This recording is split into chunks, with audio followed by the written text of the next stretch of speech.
que demostrar para qué es, por un tema que entiendo, los gobiernos tienen siempre temor de que haya un tema de lavado de dinero o algo por el estilo.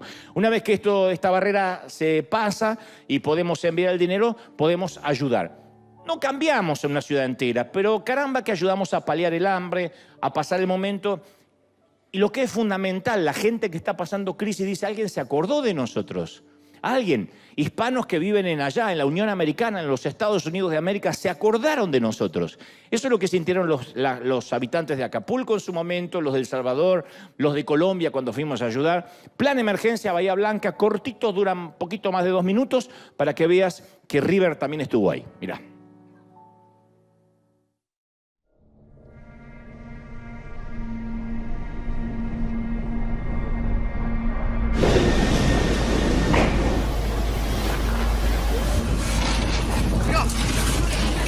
Este es el drama de las personas que perdieron absolutamente todo. A formidable thunderstorm in the city of Bahía Blanca.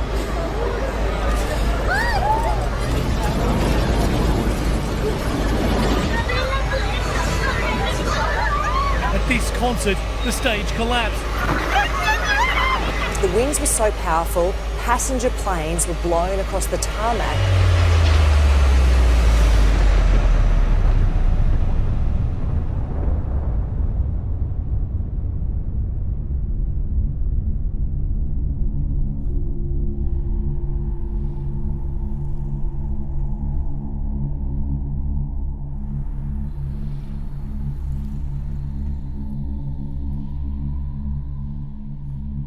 Se ven mucho más lo que han sido voladuras de techo, se caen paredones, gente que ha quedado abajo.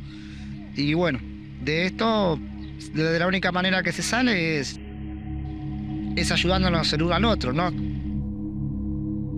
La mayoría de toda la gente que está acá no tiene nada, no tiene ni siquiera casa porque se destruyó. Mi casa es de chapa, en eso se vuela los vidrios de la ventana, me lo explota el viento y el techo cae encima mío. Quedé aplastado con el techo y gracias a Dios pude salir. Todos quedamos en la nada, o sea, fue feo, fue triste. Parte del lugar donde vivía yo, de mi barrio, está todo destruido. Tengo a mi padre que es grande y se cayó un árbol.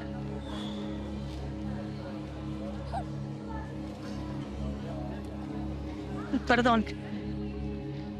Pero todo esto me está sofocando. El estar acá, el vivir esto y estar viva y tener a mis hijos vivos, eso estoy muy agradecida, pero hay que empezar de nuevo.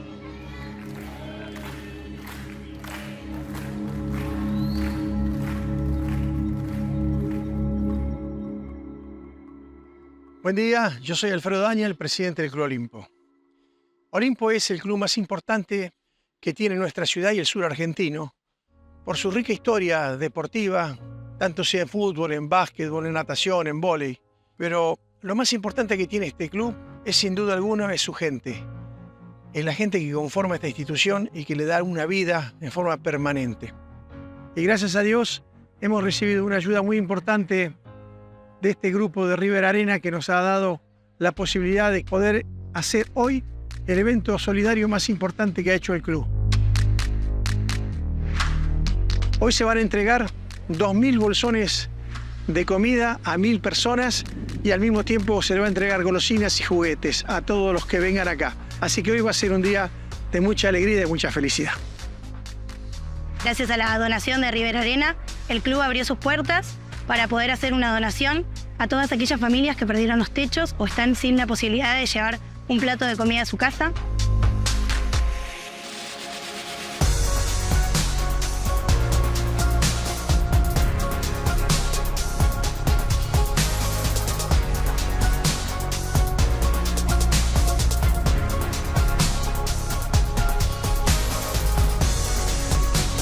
Quería darle las gracias a River Arena, un saludo a toda la gente de Bahía y a toda la gente de Argentina, que esto es iglesia.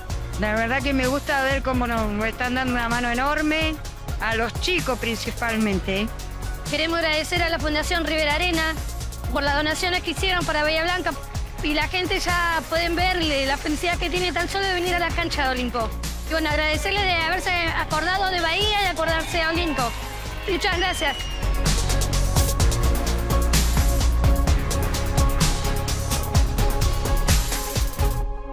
Esa es tu semilla, tu siembra. Yo decía hace un ratito antes de conectarnos que el valor agregado que tenemos en River es que todo el mundo sabe dónde va la ofrenda, dónde va la semilla, dónde van los diezmos, y eso es algo maravilloso. No digo que todo el mundo lo tenga que hacer, pero en nuestro caso nos da mucho resultado de decir, no solo Dios bendice al dador alegre, sino que todos los recursos siempre son administrados para bendecir gente. No solo en nuestro caso en Uganda, en la India, en México, en donde tenemos misiones, sino que también en sitios donde de pronto una ayuda les demuestra de que hay gente que los ama. Eso es lo importante. Porque aquí no necesariamente se les termina necesariamente predicando, sino que se les dice Dios los ama, pensamos en ustedes, Jesús está con ustedes, Dios no los olvidó. Y ese es el mayor mensaje. No se predica explícitamente, pero sí de esta manera, y esto demuestra más que nunca que somos iglesia. Y por cuanto lo hicimos por los pequeñitos, lo hicimos por el Señor. Así que felicitaciones, gente, por haber sembrado, y felicitaciones a los que mandan la semilla desde cualquier parte del mundo. Bahía Blanca, firme, no aflojen, ¿eh? Muy bien. ¿Estamos listos, gente amada, sí o no? Muy bien. Esta semana leía acerca de un extraño fenómeno que suelen experimentar los presos que son encarcelados por un periodo significativo de tiempo. Resulta que cuando quedan en libertad tienen un síndrome que muchos de ellos tienen como dificultades para adaptarse a la vida en el exterior. Se acostumbran tanto a la cárcel y a la manera en que funcionan las cosas tras las rejas, que vivir en libertad les resulta abrumador.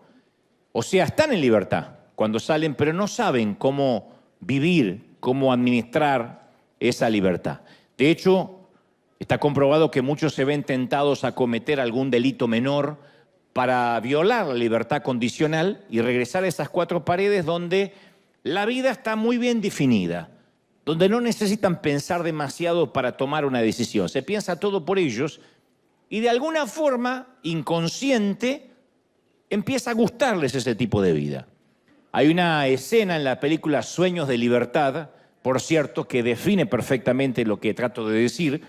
La mayor parte de la película transcurre dentro de la prisión y un tal Reed, interpretado por el genial Morgan Freeman, les explica a los otros reclusos esta misma idea que trato de decirte hoy, ¿no? Con esa voz de locutor ronca y profunda que tiene Freeman. Dice, estas paredes son curiosas. Primero las odias y luego te acostumbras a ellas. Cuando pasa el tiempo, comienzas a depender de estas paredes. No significa que te gusten. Tampoco significa que quieras estar aquí. Pero te acostumbras y luego pasa demasiado tiempo y terminas dependiendo de las paredes de la prisión. Y el resto le dice, claro, sí, amén. Creo que los cristianos del primer siglo experimentaron algo similar a lo que explica Freeman en la película. Jesús quería liberarlos de las cadenas de la religión, quería liberarlos de las cargas de la ley, pero muchos habían tomado la identidad de ser prisioneros, de estar presos. En la cultura occidental, en esta parte del mundo, yo creo que algunos de nosotros, como digo, siempre hemos heredado ese sistema de creencias, hemos crecido con esas cadenas inconscientes y las tenemos incorporadas a nosotros. Crecimos la mayoría, ya sea en una cuna católica o protestante, pensando que la religión era la pista donde debíamos correr la carrera que Dios nos había asignado a cada uno de nosotros. Pero Jesús dijo que la religión era todo lo contrario, que la religión era un peso, que la religión era parte del problema, no una ventaja para que corramos, era parte activa del problema, de la patología. En Mateo 23 hay un grupo de líderes religiosos que escuchaba las enseñanzas de Jesús. Y entre estos tipos estaba la crème de la crème. Eran reconocidos como las personas más espirituales de su tiempo, casi como acá, como los que se congregan en River, los más los más ungidos, los que tenían más oración, más estudio bíblico, conocían las escrituras como la palma de su mano. Esta gente estipulaba las reglas que había que seguir, que todos los demás debían seguir. Entonces Jesús, que era el único que no seguía estas reglas, les hace una denuncia pública en contra de ellos. Les dice, ustedes aplastan a la gente bajo el peso de exigencias religiosas insoportables. Y jamás los veo mover un dedo para aligerar la carga de nadie. Entonces la religión, yo digo, siempre resultó seductora porque es un sistema que nos permite medir cuán buenos somos respecto a los demás. Eso es lo que produce la religión. Los religiosos de los tiempos de Jesús habían desarrollado una exhaustiva lista de reglas, más de 600 leyes, y después subleyes, como pequeños anexos de qué se podía hacer, qué no se podía hacer. Incluso excedían a la ley hebrea, eran mucho más que 10 mandamientos. Y ellos hallaron maneras de aclarar todos los puntos grises. Por ejemplo, si Dios daba un mandamiento, ellos inventaban 100 maneras de obedecer ese mandamiento. Le agregaban siempre cosas, agregaban carga. Cada nueva regla significaba un nuevo peso en la espalda del corredor. Entonces el que llegaba y decía, yo quiero conocer a Dios, le decían, bueno, pero tienes que seguir todas esta serie de reglas. Por ejemplo, Dios pidió honrar el sábado como día de reposo. Que iban a trabajar, que debíamos trabajar 6 días y un día reposar, dedicárselo al Señor. Ahora el tema era, ¿qué implicaba honrar? ¿Qué incluye honrar? Esa era la parte gris. Y los fariseos se encargaron de explicarlo, de decir, yo les voy a explicar qué significa honrar. Habían decidido y decretado que una persona en sábado solo podía caminar 1000 metros en el día de reposo. Si tenías el baño lejos y no llegabas, te fregaba, porque solo podías caminar 1000 metros. Si se bajaban de un burro, no podían quitarle la silla de montar al burro, porque eso era considerado trabajo.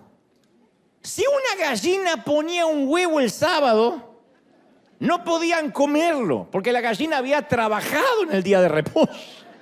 Pobre gallina. No se podía amasar, no se podía hornear, no se pueden unir 2 hilos, separar 2 hilos, coser, escribir, tocar un instrumento, encender y apagar fuego. Actualmente los judíos ortodoxos no pueden cortar papel higiénico el día sábado.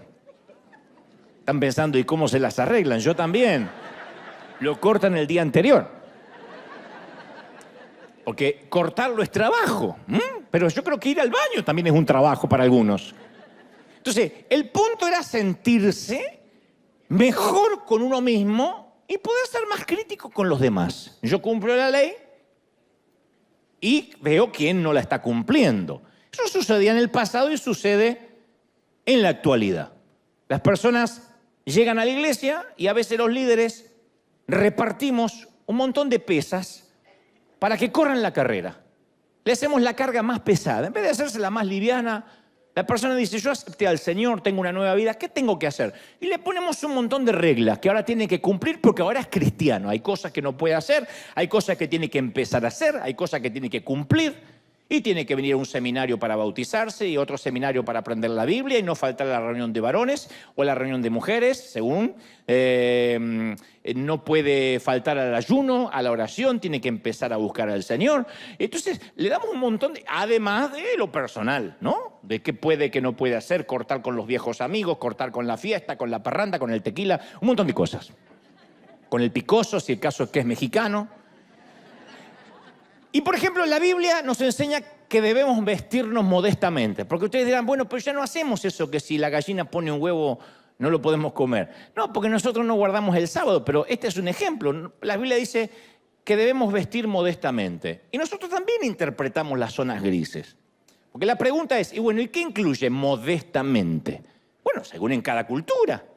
Porque si le preguntamos a las personas de Medio Oriente y África del Norte, ¿qué es ser modesto o modesta? Ellos dirían que cualquiera de nuestras mujeres occidentales de sana doctrina, que usan falda larga y muestran su cabello, serían comparadas a una prostituta. Porque en Irak, Libia, Arabia Saudí, Sudán, las mujeres tienen que vestir en público una túnica larga, generalmente negra, hasta los tobillos, un velo para cubrir la cabeza, el cabello, y se le ven únicamente los ojos. La mayoría no sabe con quién se está casando. No sabe si es la chica o el suegro que está disfrazado. Ahora, sin embargo, en Occidente, al igual que los judíos en la época de Jesús, nosotros tenemos que definir qué es vestir modestamente. Es decir, bueno, hay sitios que dicen que las mujeres, por ejemplo, no usen pantalones, que los vestidos no sean muy ajustados, que las faldas nunca estén por encima de la rodilla. Nosotros tenemos que definir las zonas grises, como hacían los judíos. Otro ejemplo, la Biblia nos enseña que no debemos permitir que ninguna palabra corrompida salga de nuestra boca. ¿Cuáles son exactamente esas palabras corrompidas? Porque hay muchas palabras mexicanas, muchas son tan creativos. Muchas palabras españolas, no saben cómo yo sufro cuando me toca ir al viejo continente, España, que para mí son insultos groseros, son insultos. Y otras palabras argentinas que para mí no significan nada malo, pero que yo las he probado de decir y avergüenzan y sonrojan al extranjero y dicen, no digas esa grosería. Y para el argentino no es una grosería. Y lo mismo pasa para el salvadoreño, para el colombiano, para el costarricense. ¿Qué son las palabras corrompidas? Tampoco podemos tomar el nombre del Señor en vano, pero sí podemos decir, ay, my gosh, my goodness. Es decir, podemos cambiar un poquito la pronunciación para poder usar el nombre de Dios en vano sin tener que nombrar a Dios necesariamente. La Biblia dice que guardemos nuestro corazón y ante la duda de todo lo que eso podría implicar, le agregamos cláusulas, le agregamos subcláusulas, añadimos cosas como no mirarás películas con mucha sangre, no escucharás música secular, porque eso es cuidar el corazón. Cuando aparezca una escena erótica o de sexo, adelantarás esa parte de la película rapidito. Puedes escuchar a Taylor Swift y algo de Luis Miguel, pero nunca algo del estilo de Maluma o Bad Bunny, jamás. Que además si lo escuchas es de mal gusto, ¿no? Entonces vamos agregando nuevas cargas a la lista. A ver, no estoy haciendo un juicio de valores de lo que está bien o lo que está mal. Lo que trato es dar ejemplos de cómo cuando la Biblia nos dice algo tratamos de buscar qué quiso decir y definir las zonas grises. Bueno, ¿qué es vestir modestamente? Hay iglesias donde no dejarían entrar a la mayoría de las mujeres que están aquí. Porque dirían, no, con pantalones no, con ese tipo de falda no, porque ellos definen qué quiso decir el Señor con modestamente. Y insisto, si vas a Medio Oriente, todas, ninguna entraría y ninguno de los varones tampoco. Entonces, lo que tratamos a veces de hacer es agregar cositas que nos parecen a nosotros y después las predicamos como si fueran dichas o escritas por el dedo de Dios. Porque para un religioso no hay nada más divertido que revisar las reglas, enmendarlas, agregarles cosas y luego exigírselas a los demás. Entonces la religión nos da esa sensación de superioridad. Como esos tipos musculosos que van al gimnasio con la camiseta ajustada. Porque hay tipos que van al gimnasio para tener músculo y para estar en forma y tener salud. Y otros que van para que lo vean. Es una cuestión de hedonismo, de esteticismo. Esos tipos que van así y todo el tiempo y se aceitan todo el tiempo y están así y pasan al lado y se miran. Están enamorados de ellos, se aman. Y le agregan más peso a la barra. Y cuando la levantan emiten un gruñido fuerte para que se escuche en todo el gimnasio. Que es el mismo ruido que hacemos nosotros cuando estamos estreñidos de vientre, pero ellos lo hacen para levantar la barra. Eso es la religión. En Lucas 11 encontramos la historia de un religioso que estaba haciendo eso, levantando la barra y haciéndose ver. Y Jesús está comiendo en la casa de un fariseo y no se había lavado las manos. No se lavó las manos antes de comer. Y esa era una de las tantas leyes religiosas que no era solamente de buen gusto, un tema de asepsia, como podemos tener en casa, que le decimos a los chicos, lávense la mano antes de comer, pero no lo hacemos por religión, lo hacemos por una cuestión de salud. Bueno, acá era un tema religioso. Habían inventado y se lo habían impuesto al pueblo, que no se podía comer con manos inmundas. Y que Jesús no se lavara las manos antes de comer no era un descuido accidental, ni que se olvidó. conociendo a nuestro Señor, estaba provocando al tipo de la musculosa. Lo estaba provocando. Y Lucas 11:37 dice que el fariseo se sorprendió mucho al ver que Jesús no se había lavado las manos antes de comer. Entonces Jesús le dijo, ustedes los fariseos me hacen reír, se lavan por fuera, pero por dentro son mala gente. No ayudan a nadie, les roban a las personas, necios. ¿No se dan cuenta que el que hizo lo de afuera también hizo lo de adentro? Ahí es cuando da el ejemplo de los vasos sucios. Le dice, ¿de qué sirve tener un vaso limpio por fuera y por dentro tener lleno de putrefacción? Nosotros somos similares a los fariseos. Capaz que no mostramos la insignia de habernos lavado las manos, pero decimos, esta es mi insignia de nunca haberme emborrachado. Oh, esta es mi insignia de que yo nunca probé el cigarrillo. Esta es mi insignia que yo nunca tuve sexo antes del matrimonio. Esta es mi insignia que yo paso tiempo a solas con el Señor. Esta es mi insignia de que soy una persona de ayuno.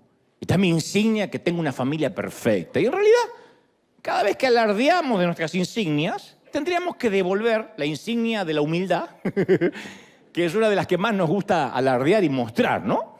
Pero los fariseos convirtieron la santidad en una competencia religiosa de levantamiento de pesas. A ver, ¿quién puede levantar más carga? ¿Quién puede soportar más peso? Y Jesús, insisto, vino a quitarnos el peso y la religión de encima.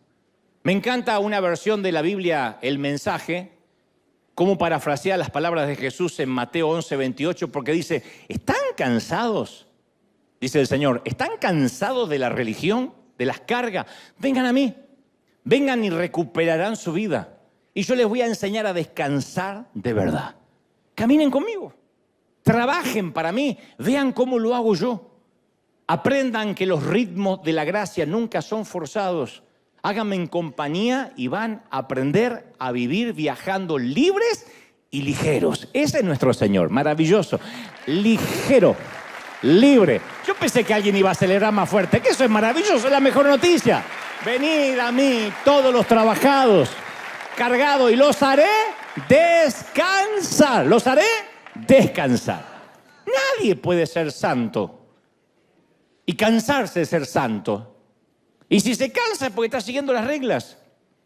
Y tarde o temprano terminamos cayendo en las comparaciones odiosas con el resto. Como no las podemos seguir, decimos, bueno, pero es que yo no soy tan pecador como el otro. Ese es el tema, ese es el punto. La religión hace eso. Nos pone reglas a todos. Todos pensamos que las vamos a poder cumplir. Cuando fallamos decimos, bueno, pero no fallé tanto como aquel. Por eso, dicho esto, este es el punto principal del mensaje. La Biblia narra que las multitudes seguían a Jesús para escucharle. La palabra que se traduce como multitud o multitudes, en realidad significa gran grupo de personas sin identificar. No sabemos quiénes eran, pero eran multitudes.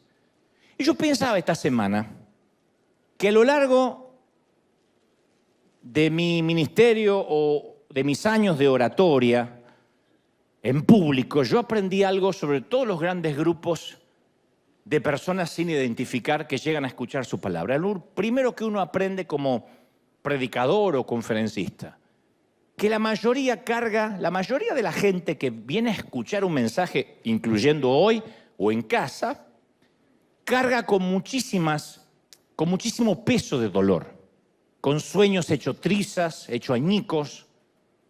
Reunir personas, reunir historias tristes, siempre. Reunir gente, reunir muchas historias tristes. Así se reúnan en un velorio, en un funeral, en un cementerio, en el Super Bowl, en una final de fútbol o para celebrar la Navidad. Si hay un grupo grande de gente, hay un montón de historias tristes, de gente que disimula, que finge, que no muestra lo que le está pasando, pero son historias tristes. Esto es algo que siempre yo noto cada vez que me pongo de pie para transmitir un mensaje aquí o en el resto del mundo. Y cuando digo historias tristes, no me refiero a un mal día en la oficina, en la cafetera no te anduvo, o nos rayaron el auto, se nos mojó el celular, o agarramos mucho tránsito de regreso a casa. No, yo hablo, porque esos son incidentes molestos que nos pasan a todos, que sabemos que pasan los días y serán anécdotas menores. y hasta motivos de risa, que se nos mojó el celular, gracias a Dios, porque entonces me decidí a comprar el otro. No, yo me refiero a cuando nuestra hija está en cuidados intensivos tras un grave choque con el auto y no estamos en la sala de espera diciendo, bueno, en algunos días nos vamos a reír de esto. No te vas a reír nunca de esto. O cuando vamos camino al cementerio y sabemos que nuestra vida ya no va a ser nunca más la misma sin esa persona. El tiempo va a sanar las heridas, pero no te vas a reír de este momento caminando al panteón. Yo hablo de esos momentos, donde tocamos fondo, donde nos quebramos y sentimos que la vida se nos acabó tal como la conocíamos. Yo lo llamo momentos 9/11, a propósito del fatídico 11 de septiembre, del atentado a las Torres, donde todos tenemos un 9/11, donde la vida nos cambió. El 9/11 cambió nuestra manera de viajar, nuestra manera de subirnos a un avión, cambió la seguridad en el mundo. Bueno, todos tenemos un 9/11, un crack en la vida. Es probable que tu vida se haya quebrado cuando tu papá y tu mamá te sentaron a la mesa de la cocina siendo pequeño y mencionaron por primera vez la palabra divorcio. O cuando recibiste ese llamado para avisarte que tenías que ir urgente al hospital porque había habido un accidente y no te podían dar más datos. Eso es un 9/11, un crack. O aquel mensaje de texto que no tenías que haber visto en el que descubriste que tu cónyuge tenía una aventura. O tal vez tu jefe, que ese viernes te llamó y te dijo que iban a prescindir de tus servicios. Como dicen los gringos, te vamos a dejar ir. Pues yo no quiero irme, pero te vamos a dejar ir. Entonces, yo estoy consciente que cada vez que predico, estoy hablándole a todas esas historias tristes, en principio, a priori, de los demás. Es probable que ahora mismo a mi izquierda estén los padres cuyo hijo lucha contra el cáncer. Más al fondo, por ahí debe estar la viuda que no quiere volver a una casa vacía después del servicio y que pide a gritos sentirse amada otra vez. A mi derecha es probable que esté el joven que acaba de abandonar el centro de rehabilitación por tercera vez y está luchando con toda su familia, y no es algo que nos vienen a contar, pero están acá. Y detrás está esa pareja que no saben si continuar juntos o aquí atrás, pero no dejan de pensar en cómo eso va a afectar a los niños. Entonces, cada vez que yo me paro a predicar, soy consciente de todas esas historias, aunque no las conozca personalmente. Yo no puedo venir acá a empoderarlos, a gritarle que confiesen que todo está bien, en el nombre de Jesús, repita conmigo, porque eso es insultar a priori vuestra inteligencia. Segundo es subestimar lo que te está pasando. Entonces, el día que yo me olvide en mi llamado lo que significa estar al otro lado del mostrador, en los zapatos del otro, ese día el mensaje que considero Dios pone en mi corazón va a perder efectividad y va a perder peso. No va a significar nada, me voy a convertir en un coach, en un motivador, porque no estoy consciente de lo que es estar del otro lado. Dicen que el gran escritor y ganador del Pulitzer, y aparte Nobel de Literatura, Ernest Hemingway, hizo una apuesta. Resulta que apostó en un bar con un grupo pequeño de escritores que podía inventar un cuento triste en tan solo 6 palabras. Él dijo, yo puedo inventar una historia triste, un cuento, en tan solo 6 palabras. Dijeron que no lo podía hacer, él tomó una servilleta y escribió, vendo zapatos de bebé sin usar. Hemingway entendía el poder de las palabras y con tan solo 6 podía escribir algo conmovedor. Vendo zapatos de bebé sin usar. Con tan solo eso uno se imagina el resto de la historia. Pero yo meditaba que en realidad todos podríamos escribir algo similar con 6 palabras o menos. Ha habido un grave accidente, 5 palabras, que nos cambiaron para siempre. Me voy, nuestro matrimonio se acabó, 6 palabras. Vamos a prescindir de sus servicios, 6 palabras. Quiero que seamos solo amigos, 5. Ni siquiera se molestó en meter una más. El cáncer no responde al tratamiento, 6 palabras. Tenemos que pensar en el funeral, 6. no podremos tener hijos. 4. Entonces todos tenemos una historia triste de 6 o incluso menos palabras que nos definen, que uno ya llena los espacios vacíos y se imagina el resto.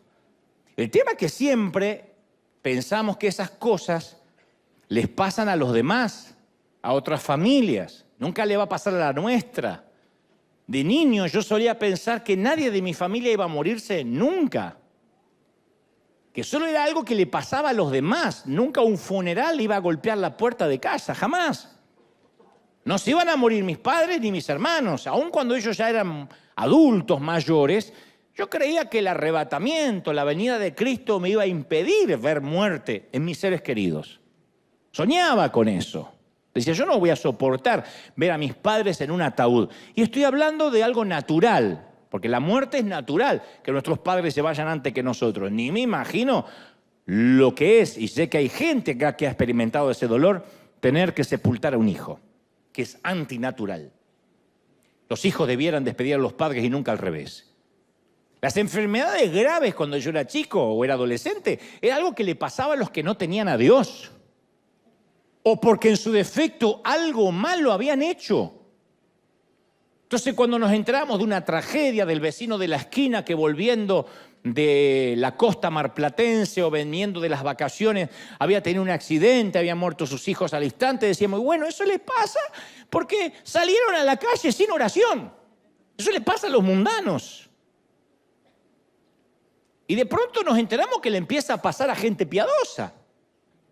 Un día nos enteramos que misioneros, que no son, se supone, son gente piadosa y buena, sino que están cumpliendo un mandato divino, de pronto sus hijos tienen un accidente o una enfermedad o contraen una peste. Ahí es cuando nos parece que nada hace sentido porque creíamos que podíamos dividirnos nosotros, los creyentes, y los demás. Los que nunca nos pasa nada y los demás. Que eso es lo que hace la religión. Venga a River y si usted se congrega acá, usted va a prosperar, va a tener su auto del año, va a tener buen crédito, se va a casar con la persona ideal, su esposa no va a tener madre, usted va a ser feliz. Y la vida no es así. ¿Pero por qué hacemos eso? ¿Por qué pensamos eso? Porque se debe a que los demás siempre son gente sin identificar. Como dije alguna vez, los demás son gente sin rostro. Yo te cuento algo que quizás ignorabas o ignorábamos. Cada año mueren de hambre 15 millones de niños en el mundo, en el globo. Son 40.000 niños por día. Un estadio repleto de niños se muere por día. Son 30 niños que mueren cada minuto. 30 niños por minuto. ¿Cuántos minutos llevamos acá? Imagínate los niños que ya se han muerto. Y este no es el problema es que no sabemos cómo se llaman ni quiénes son. Lo único que conocemos son las cifras. Y como dijo alguien, las cifras insensibilizan. Las cifras son solo estadísticas. Cada 21 segundos muere un niño por haber tomado agua contaminada o en su defecto por desnutrición. ¿Alguno de nosotros no pudo dormir anoche pensando en eso? ¿Alguno se fue preocupado y dijo, yo no puedo estar mirando Netflix o, no sé, comiéndome una pizza o yéndome a la cama, cuando en este momento cada 21 segundos muere un niño por tomar agua contaminada? ¿Alguno de nosotros nos quitó el sueño? No. Para ser honesto, no. Debería, sí, pero no nos quita el sueño. ¿Por qué? Porque ninguno de ellos es nuestro niño. Pasa allá lejos. Había un periodista argentino llamado García, que decía que fue el que fundó un importante multimedio en Argentina, Crónica, para los que son de allí, que él decía, en el periodismo existe solo la teoría de la proximidad. La teoría de la proximidad es que entre dar una noticia de una bomba en Medio Oriente que dejó un montón de víctimas o que hay ratas bajo tu tapete, la gente va a preferir saber primero esto último, porque es tu tapete y son tus ratas. Lo demás es una bomba que sí, pobre gente, pero está allá lejos. Aparte es un problema de los demás. A lo que a nosotros nos quita el sueño es que escuchamos que había ratas caminando en las paredes. Eso nos quita el sueño, ¿no? Que hay una bomba en Medio Oriente. Eso pasa lejos. porque nunca sostuvimos en nuestros brazos a un nene que está agonizando de hambre, por lo general. Nadie en nuestra familia, creo, murió a causa de beber aguas contaminadas. La mayoría no conoce a nadie cercano que haya sido secuestrado, un niño o una niña secuestrada y vendida como esclava o esclavo sexual. Sabemos que eso pasa, pero por lo general no nos ocurre a nosotros. Entonces es muy fácil ignorar el sufrimiento cuando no se tiene un nombre, cuando no se tiene un rostro, cuando le pasa a la otra gente, que seguramente no deben tener a Dios en el corazón.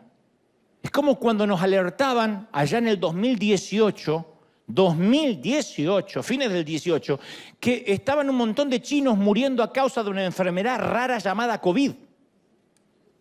¿Qué pensamos todos? Bueno, son chinos. Siempre tienen alguna enfermedad nueva, aparte pasa en China. ¿Qué va a llegar hasta acá? Los chinos son muchos, viven lejos, son todos parecidos. Ahora, Dios conoce cada una de esas caras. Dios conoce cada una de esas historias. Esos chinos, como cuando dicen, y nos duele, esos mexicanos, esos argentinos, esos hispanos. Bueno, acá también vivimos eso. ¿Cuántas veces dicen, bueno, pero son los hispanos? No, pero parece que hay una enfermedad, pero es una enfermedad hispana. Como diciendo, no es de la humanidad. Están los humanos y están los hispanos. ¿Nos duele? Y sí nos duele. Porque decimos, no, yo no soy alguien, yo tengo un rostro, algo, mejor dicho, yo no soy algo, yo soy alguien, tengo un rostro, tengo una identidad. Y para Dios no somos un número, nadie es una estadística. Cada una son personas, son hijos con un nombre, con un rostro. Por eso digo siempre, cómo te ama el Señor y conmueve hasta lo profundo del corazón, porque uno se siente que Dios nos conoce, sabe quiénes somos. A ver si recordamos, uno de los peores flagelos psicológicos que nos dejó la pandemia fue el no poder vernos la cara durante 2 años. Esto no es un tema menor. Parece que las mascarillas fue casi el efecto colateral, casi inocuo de la pandemia. Pero no, 2 años, casi 2 años tratando de sonreír con los ojos, hablando más alto de lo que deberíamos, respirando menos aire puro.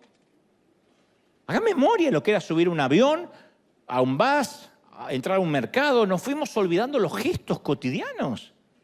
Fue un espanto. Fue un espanto el tener que hablar con un mesero, con un empleado del banco, una cajera y no saber qué transmitía su rostro. Porque la mayor pérdida que nos impuso la mascarilla fue la de la sonrisa, porque la sonrisa es el elemento que acerca a las personas, que da confianza, que da credibilidad. Caramba, que lo saben los políticos, siempre se sacan fotos sonriendo, aunque sean el diablo encarnado. Por eso es una ironía y una locura haber visto a pastores predicar con tapabocas. O a adoradores y músicos con la cara tapada. Entonces, luego de que pasa la pandemia, nos quedó una sociedad mucho más triste, mucho más desconfiada, una sociedad mucho menos empática. Aquel que crea que la pandemia solo fue eso, una pandemia, no entendió que el mundo cambió tal como lo conocíamos. Quedó una sociedad mucho más iracunda y menos empática. De hecho, había un síndrome que muchos no quieren, ni querían sacarse la máscara, porque ya no tenían que sonreír, porque ya no tenían que mostrar su cara, no tenían que maquillarse, no tenían que disimular, y decía, yo me la voy a seguir poniendo de por vida. Hubo gente que necesitó un tratamiento psicológico, terapia para sacarse la máscara. Porque ya no hay que simular, ya no hay que poner una expresión facial para agradar al otro, ni siquiera lavarte los dientes si no quieres. Por eso hay tanta gente que luego de la pandemia no quiso regresar a las iglesias. Claro, porque algunos le tomaban la temperatura antes de entrar, las higienizaban con alcohol o los mandaban de vuelta si estornudaban. Entonces se genera, no. Entiendo la asepsia, entiendo la pandemia y el contagio viral, pero yo me sentí discriminado. Y a partir de ahí uno cierra el corazón. Se da cuenta que puede vivir sin la iglesia, sin congregarse, sin un pastor. Muchos se preguntan, ¿por qué luego de la pandemia muchas congregaciones nunca más volvieron a llenar sus asientos? Hay gente que desapareció. Y yo las entiendo, voy a ser un poco el abogado del diablo en esto, pero las comprendo. Gran parte de ellos se sintieron sin empatía, que les negaron la sonrisa. Yo sé que no tuvimos opción, pero eso es lo que la gente siente y uno no puede cambiar lo que siente. Entonces, cuando uno no puede ver el rostro de alguien, es simplemente o un enemigo o alguien que se murió, que quién sabe quién es, o seguramente estaría haciendo las cosas mal. Como sabrán, y es de conocimiento público, a mí me escriben mucho en las redes sociales y me dicen cosas muy feroces, muy hostiles, muy perniciosas. También me escriben lindos halagos, lo has cumplido, me dicen que soy un eterno joven, que es lo que más me gusta y lo agradezco. Pero hay gente que escriben con tantas cargas de veneno que a mí me da mucha curiosidad en saber quién es. Porque no es gente inconversa que no tiene a Cristo, no, gente cristiana que tiene mucho veneno. Y de tanto en tanto, cuando tengo ganas y tiempo, entro en sus perfiles porque quiero conocerlo, en ese que me insulta. Y primero les veo el rostro, general, por lo general adusto, con las marcas visibles del trauma, del dolor, de la baja estima. En general, el que te critica generalmente pone una foto en el perfil que está así. Como diciendo, yo sé que molesto en esta vida, pero ya me voy. Luego veo a lo que se dedican, qué tipos de fotos suben en la red, quiénes componen su familia. Me hace falta nada más un paneo, un vuelo de pájaro. Y casi siempre mi perspectiva cambia por completo. Porque nada lo desarma tanto a uno como descubrir el sufrimiento, la angustia, la estima baja que hay detrás de este tipo de gente. Cuando le ponemos un rostro al comentario venenoso, incluyendo al comentario venenoso, entendemos todo, hasta tenemos empatía. Decimos, tiene razón. Con esa cara, con esa familia, con esa suegra, yo también arrojaría veneno en las redes. Sería mi desahogo. ¿Cómo no se la va a agarrar conmigo? Comprendemos a ese religioso que condena.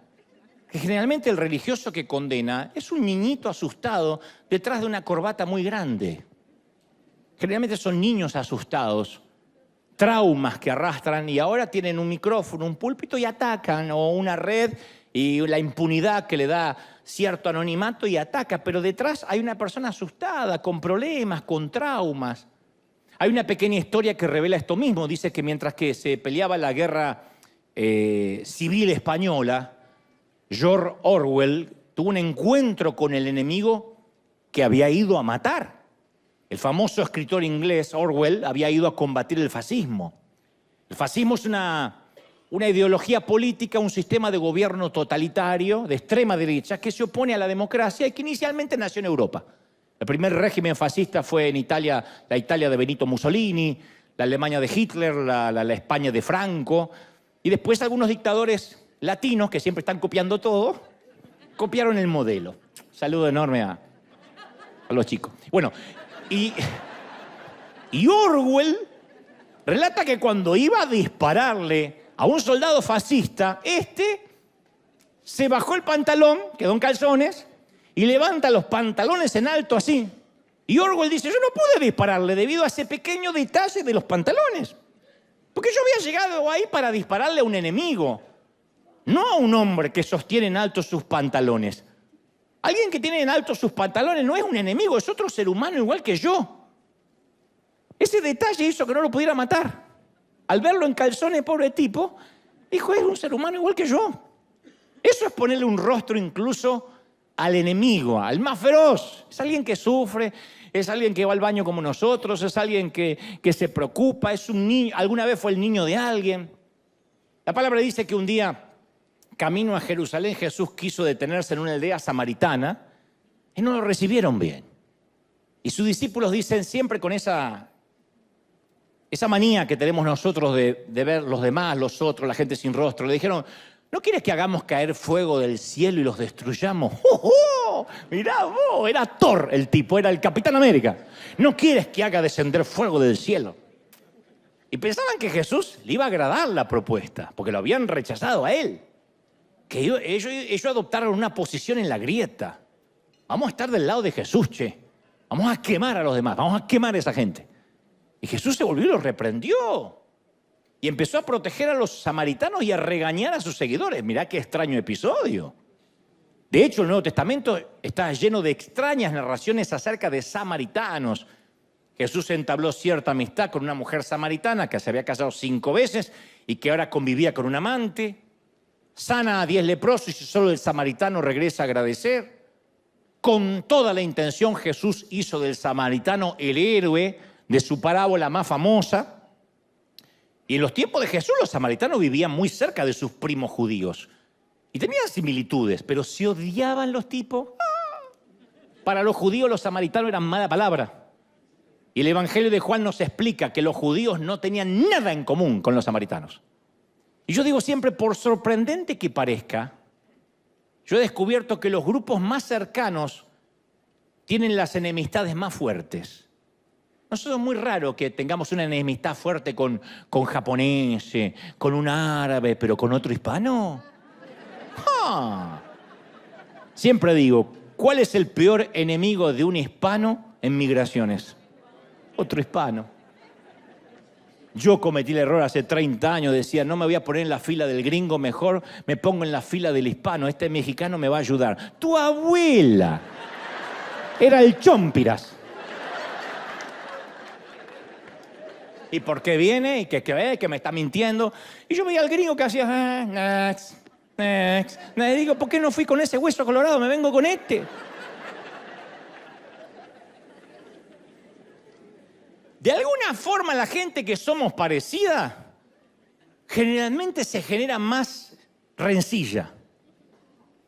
Mucho más que dos grupos opuestamente distintos. Cuando los fariseos querían insultar y ofender a Jesús, decían, ¿no tenemos razón, Jesús, en decirte que eres un samaritano y estás endemoniado? Y Jesús rechaza la acusación de estar poseído, pero no dice nada con el insulto racial. Él dice, no estoy poseído, pero nunca se defiende con eso de que eres un samaritano. Porque nunca odiamos a quien tiene una religión extraña, pues no lo entendemos.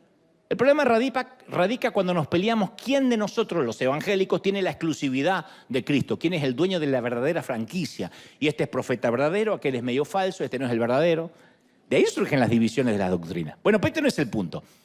Hay una magnífica conferencia en TED de la socióloga Brené Brown, donde ella habla acerca de la vulnerabilidad, que tiene millones de reproducciones, y cada vez más. Y uno de los factores importantes de la popularidad de esta conferencia es que todos queremos esa enorme libertad de poder admitir que somos como los demás, que llegamos al límite, que estamos quebrados, que tenemos historias tristes de 5 o 6 palabras. Ella dice, todos somos esa gente. Todos en algún punto somos los demás. Nosotros somos los demás de los demás. Pensamos que somos nosotros y los demás. No, todos somos los demás de alguien. Primero hay que aclarar a quiénes llamamos nosotros los demás. Los demás son esa gente en quien no confiamos mucho, esa gente de la cual sentimos lástima, con quienes no dejamos que jueguen nuestros hijos, esa gente a la que le pasan cosas malas porque en algo raro deben andar, esos que no queremos como vecinos, que decimos, ay, no puedo creer, somos de un hispano. ¿Y qué somos? De Suiza nosotros. Esos que no tienen nuestras creencias. Esos que son raros porque son raros o porque son personas de las cuales preferimos mantenernos alejados. Y la autora, Brown, dice, ¿tú quieres saber qué nos separa de esa gente? A todos, ¿qué nos separa de esa gente? ¿Qué nos diferencia de los demás? ¿Qué nos diferencia de los demás? Esa gente está solo un paso de distancia de ser igual a nosotros o que nosotros seamos iguales a ellos. Estamos a un divorcio de distancia, a un accidente automovilístico de distancia, a un diagnóstico de cáncer de distancia para ser esa gente. Lo único que por el momento nos separa de esa gente es quizás un hijo envuelto en drogas, que el nuestro no y el de ellos sí. Un diagnóstico de enfermedad mental que nunca llegó a nuestra familia hasta que llega. Una violación. Un hijo homosexual confeso. Una borrachera. Una noche de sexo sin protección. Una aventura amorosa. Nosotros también somos los demás para alguien. De nosotros también hay gente que dice, no te juntes con esos. Me parece que esa gente es rara. alguien nos ve como raros. Yo adhiero y coincido plenamente con Brené Brown porque no nos damos cuenta que nosotros también somos esa gente que a lo mejor le grita en la calle al que hace una mala maniobra y después llegamos a la iglesia y sonreímos. Somos esa gente que se endeuda tan solo para poder aparentar que podemos comprar lo que todavía no podemos pagar. Somos esa gente que desprecia a los que son diferentes y decimos, los gringos a veces son discriminativos. Y nosotros también discriminamos, consciente o inconscientemente. No queremos ya vivir en un barrio donde hay gente como nosotros. Fíjate qué manera de discriminar. Por lo menos el gringo discrimina al que es distinto. Nosotros decimos, no. Yo he escuchado a salvadoreños diciendo, no, ahí no voy. ¿Por qué? Está lleno de salvadoreños.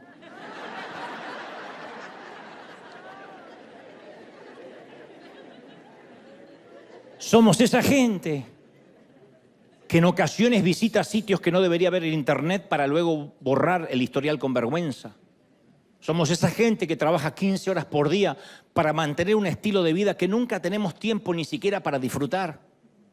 Somos esa gente con puertas rotas de un puñetazo o descolgada de sus bisagras porque un día las cerramos violentamente en un ataque de ira. Somos esa gente que se pasa 3 horas en las redes sociales tratando de convencer a los demás que nuestras vidas son mejores que las de ellos. Y no nos damos cuenta que estamos tan quebrados como los demás. Que la religión es la que hace que nos pongamos en la vereda de enfrente. Pero somos esa gente. No somos nosotros y los demás. Todos podemos tener el mismo accidente, el mismo hijo que nos confiesa lo mismo, descubrir una infidelidad, todos.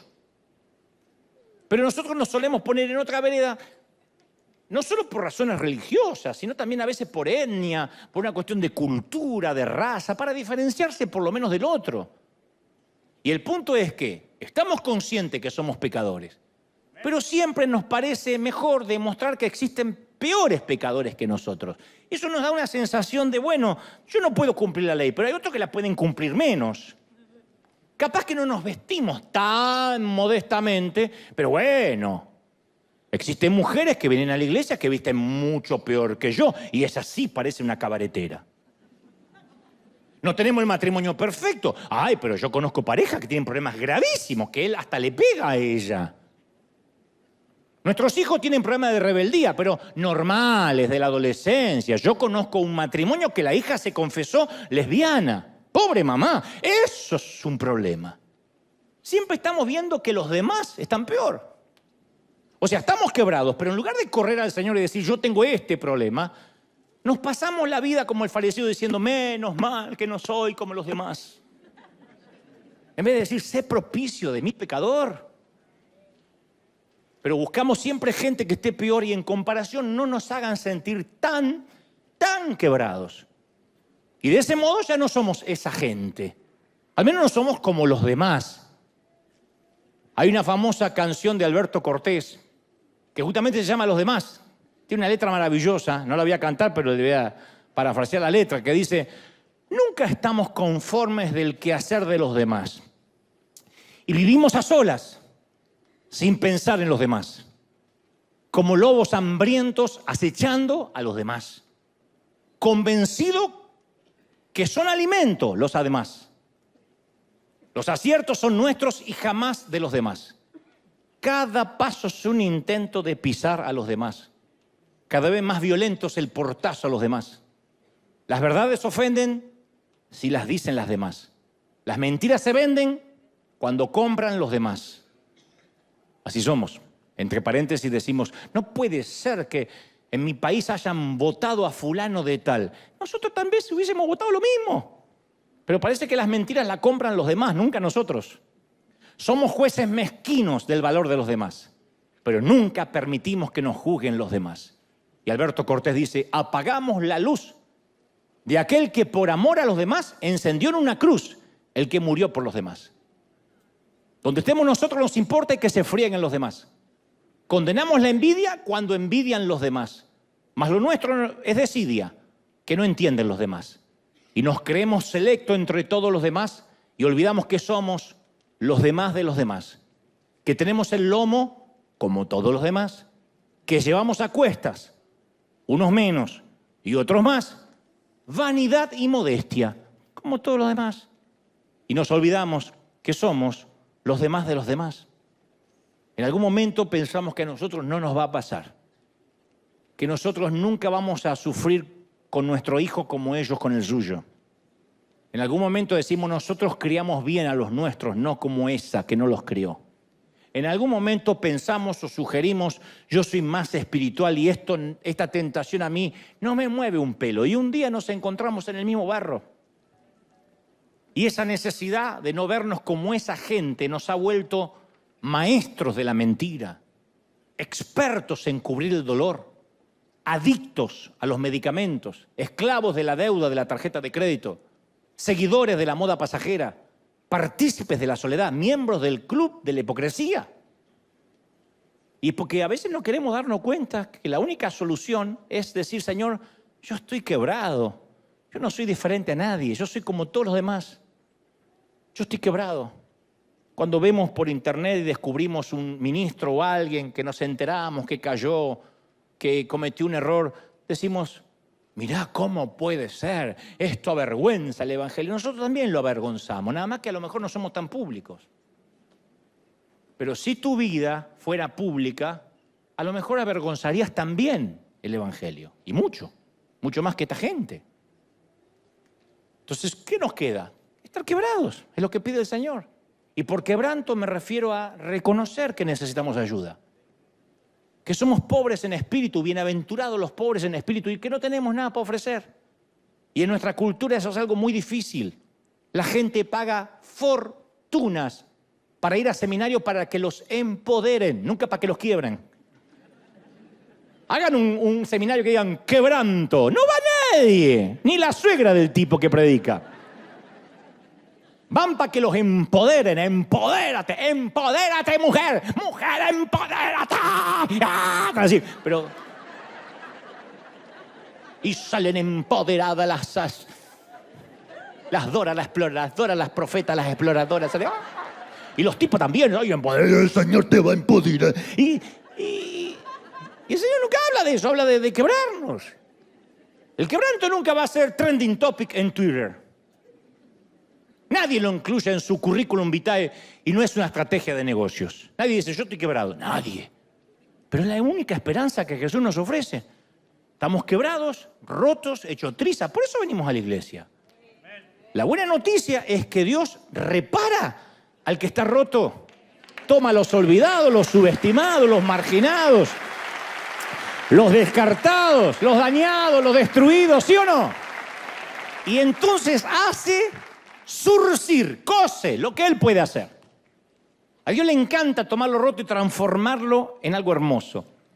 En el mundo físico, las cosas rotas, ¿qué hacen? Pierden su valor. ¿Qué hacemos con un vaso roto? A la basura. Con un plato roto, a la basura. Un mueble roto, a la basura. Las fallas, las rajaduras, las roturas son fatales en el mundo físico. En el mundo espiritual sucede lo contrario. Lo quebrado es precioso.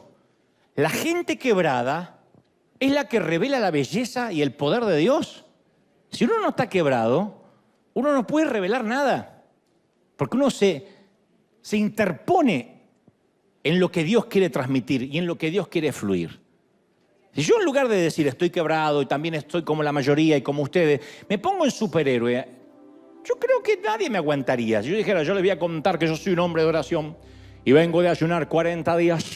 Y ahí en el monte se me presentó Elías y me dijo, Dante, le digo, sí, Elí. Y empezó. Hay gente que compra eso, ¿eh? Hay gente que dice, ay, qué siervo de Dios. Cuando pasó vi 2 ángeles que le iban llevando el saco. Hay gente que compra eso.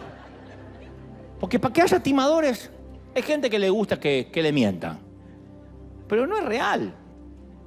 Por eso uno después se decepciona tanto cuando ve que estos tipos que nosotros viajábamos en Uber y ellos en carro de fuego, resulta que son tan humanos como nosotros o como el resto.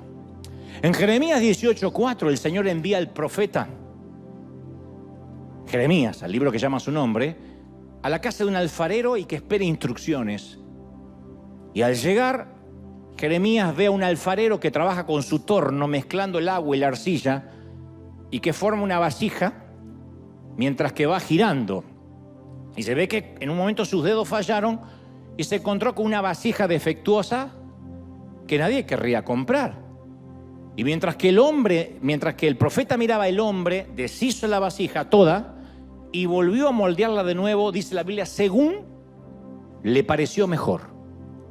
Y entonces recibe las instrucciones del Señor. Dijo, pueblo de Israel, ¿acaso no puedo hacer con ustedes lo mismo que este alfarero hizo con el barro? Ustedes son en mis manos como el barro en las manos del alfarero. Y decimos, qué bonito, y hasta los cantamos. Yo quiero ser, cantamos cuando éramos jóvenes, Señor amado, como el barro en las manos del alfarero. Decía, toma mis manos y hazla de nuevo. Toma mi vida.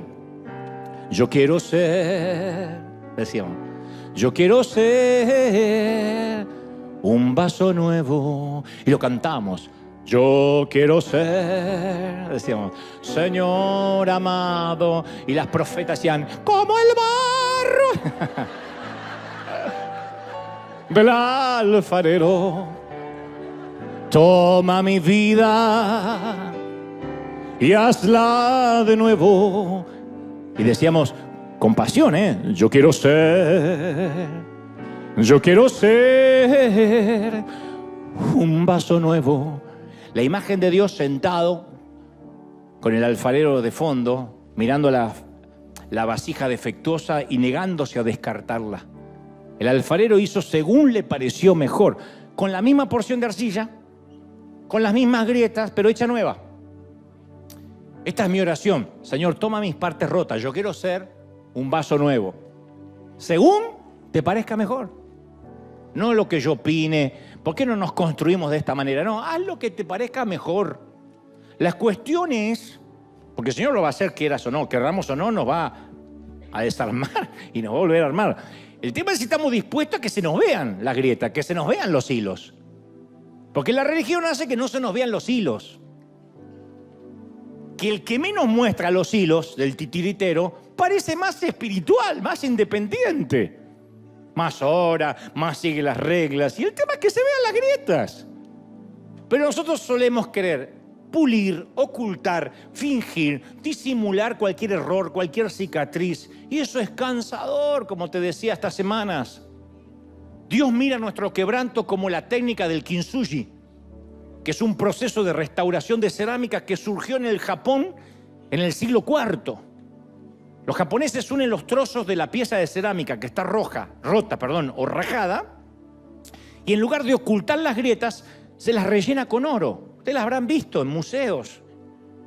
Si algo estaba roto, se repara en cualquier parte. Si algo estaba roto, se repara y se vende como descuento. Esto tiene fallas. Hay sitios aquí en este país que dice lugares con fallas donde todo es más barato. Pero con la cerámica del kintsugi o kintsugi no es así. Casi siempre la pieza de cerámica queda más linda, más valiosa que antes de romperse. De hecho, se descubrió que muchos coleccionistas de cerámica rompían piezas valiosas para que puedan repararse con oro. Esto suena muy parecido a la economía del reino de los cielos. Lo roto, lo quebrado en la iglesia es más valioso. Ese es el poder redentor a través de Jesucristo.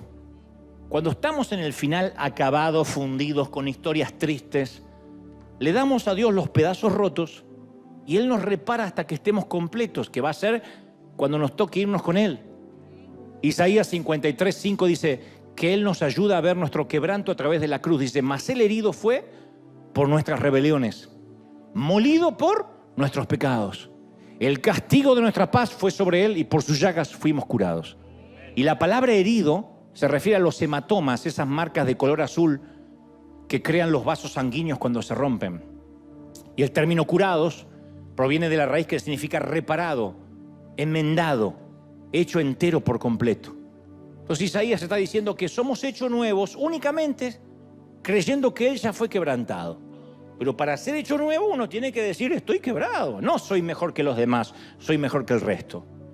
Como dijimos una vez, en el servicio del amor, solo los soldados quebrados pueden servir.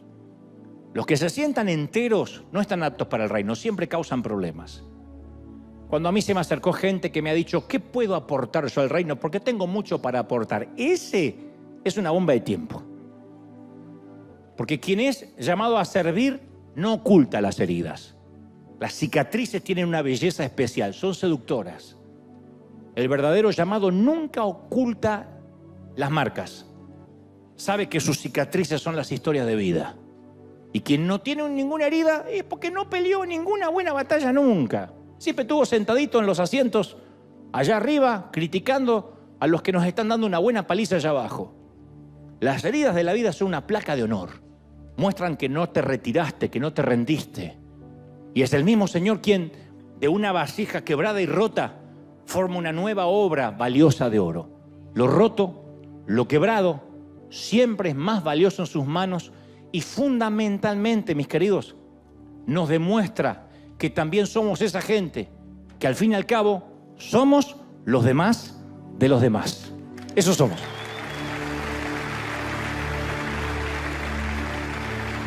Vamos a dar gracias por las rajaduras de la vida.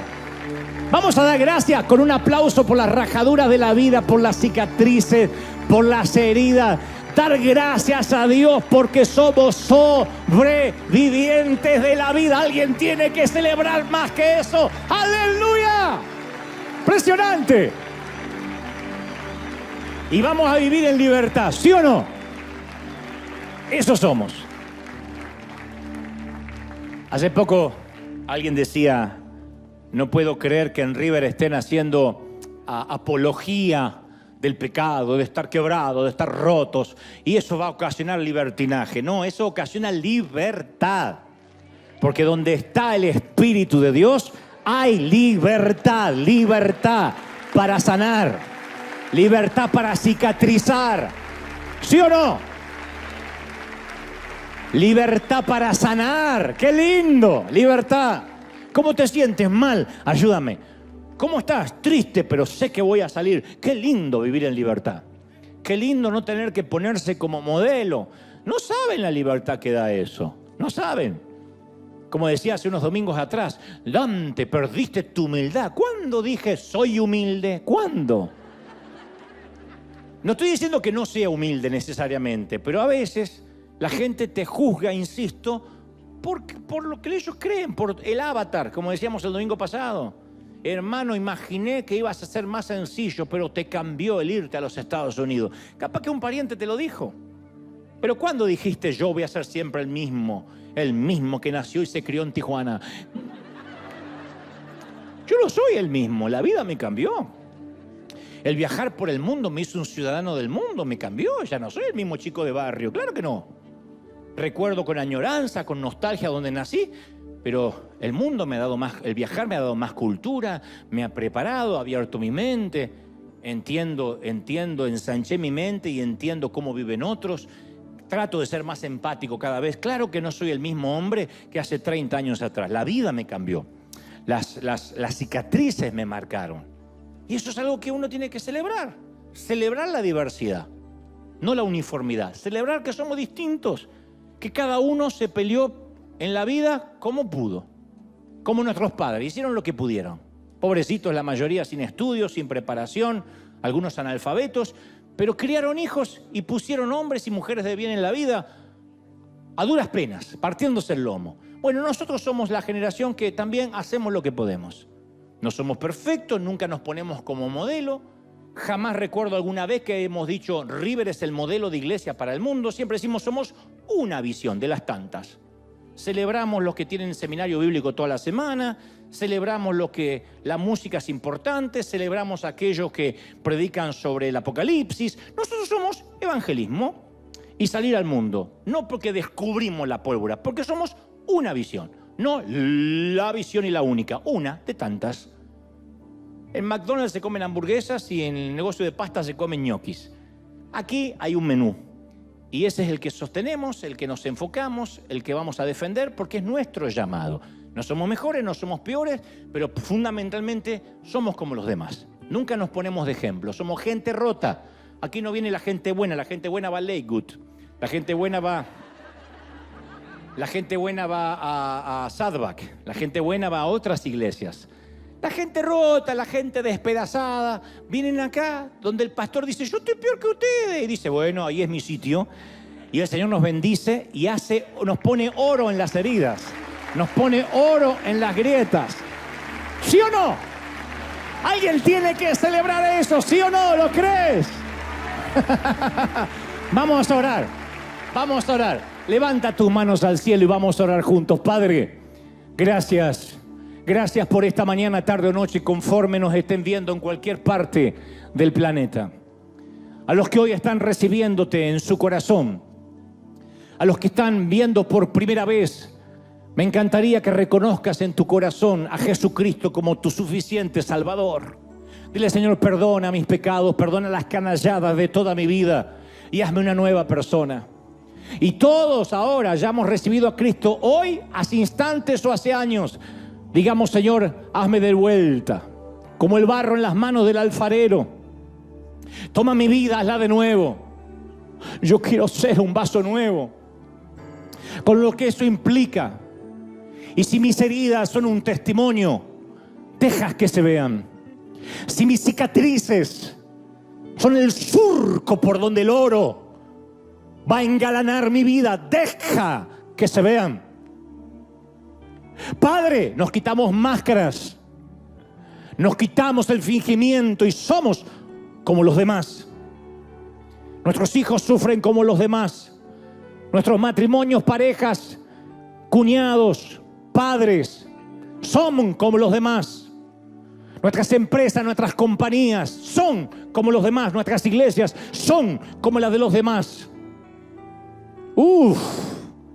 Levanta las manos y dile, Señor, hoy reconozco que estoy quebrado. Sé propicio de mi pecador. Sé propicio de mí. Es la oración de Elías la que tenemos que hacer. Señor, no soy mejor que mis padres. No soy mejor que nadie.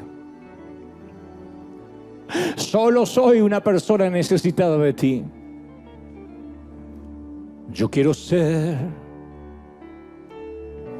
Señor amado, como el barro en las manos del alfarero. Toma mi vida y hazla de nuevo. Aleluya. Yo quiero ser